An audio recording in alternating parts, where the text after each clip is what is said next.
সোনিয়া ছদ্মনাম, বয়স ২৫ পেরিয়েছে। ১০ বছরের বেশি সময় ধরে দেশের বৃহত্তম রাজবাড়ির দৌলতদিয়া যৌনপল্লীতে বসবাস করছেন তিনি। এবারই ঈদ আনন্দ নেই তার মনে।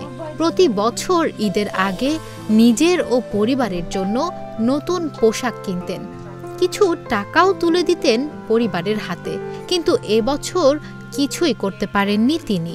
আগে তো মনে করেন প্রত্যেক ঈদে আমরা আনন্দ করছি, কাপড় চোপড় কিনছি, বাজার সদাই করছি, সিমাই টিমাই চেনি টেনে এগুলো কিনছি, ঠিক আছে, বাড়িতে টাকা পাঠাইছি, সবাই মার্কেট করে দিছি। কিন্তু এবার এই বছরটা আমাদের খুব কষ্ট যাচ্ছে। আর এবছর আমরা খুব কষ্ট করতেছি, আর বেশি কষ্ট করছি রোজা আসার পর থেকে। রোজা আসছে, আমাদের ইনকাম নাই, বাড়িতে টাকা পয়সা পাঠাইতে পারি নাই, বাজার করতে পারি নাই, আবার ঈদের মধ্যে কারোর কিছু দিতেও পারবো না এবার মনে হয়।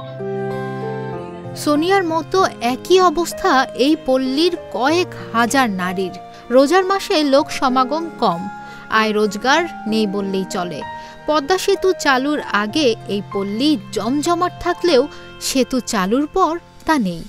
বেশিরভাগ যানবাহন পদ্মা সেতু দিয়ে পারাপার হওয়ায় দৌলতদিয়া ঘাটে আগের মতো যাত্রীর সমাগম নেই, যে কারণে তাদের আয়ও কমে গিয়েছে। যা আয় হয় তা দিয়ে ঘর ভাড়া, বাজারঘাট করতেই শেষ। বিগত বছরগুলোতে ঈদের আগে সরকারি বেসরকারি অনুদান পেলেও এবছর কেউ তাদের পাশে দাঁড়ায়নি। কেমন কাটবে ঈদ? এমন প্রশ্নে চোখ ছলছল করে এখানকার নারীদের। চোখে মুখে ফুটে ওঠে জীবন সংগ্রামের চিত্র। আমাকে পেটে খাওয়ান নাই, ঘরে খাওয়ান নাই, কাপড় চোপড় নেবার পারিনি টাকার জন্য। আমরা এবার খুব কষ্ট করতেছি, কেউ আমাকে সেমাইও দেয় নাই, কেউ টাকাও দেয় নাই আমাকে। ঈদের মানে কি করবো, করার কিছু নাই, হাতের টাকাও নাই, মার্কেটও নাই। হাতে যদি থাকতো 5টা জিনিস করতে পারতাম, মানে কার কাছে বলতে পারবো, মা নাই বাপ নাই, একটা জিনিসে চাবো এনে লোক রেখাটা আছে, কেউ তো নাই। কাগজ বানাবো তাও দিই নাই, শিকারত্ব আমরা পরিস্থিতি শিকার, কিছু তো করার নাই। আমি কি করবো, আমরা এখন কি করবো? বাবা মা আছে, বাবা মা কি খাইতেছে না করতে দেখি না, অথচ নিজে খাইতেছে না করতে হেরে দেয় না, আল্লাহর পুরো সব কিছু। এখানকার মেয়েরা যতগুলো আছে আমাদের এখানে, এরা তো খুবই অসহায় পড়ে গেছে। কারণ এখন ইনকাম যদি না থাকে তাহলে তো আমাদের চলার মতো কোনো কায়দা অবস্থা থাকে না। এই ঈদে যে একটা মেয়ে একটা কাপড় চোপড় নেবে, বা এরা যে ঈদের ভিতরে একটু রান্না করবে, ভালো মন্দ একটু রান্না করবে, একটু সেমাই রান্না করবে, সেই পরিস্থিতি নেই।